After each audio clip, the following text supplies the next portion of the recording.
Let's learn how to auto-scroll on Instagram Reels. If you want your videos to scroll automatically, but don't know how to do it, you don't need to struggle anymore. After watching this video, you'll know how to do it. The first thing you need to do is open the Settings app.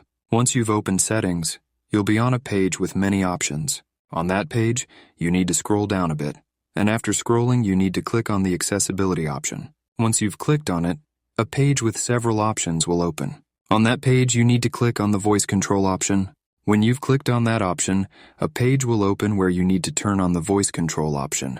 After you've turned it on, you need to close the Settings app. Once you've closed Settings, the next thing you need to do is open the Instagram app. When you've opened Instagram, you need to go to the page where the Reels are played. When you're on that page, you'll see the Voice Control icon in the top left corner next to the clock. Now, when you want to scroll, you just need to say swipe up.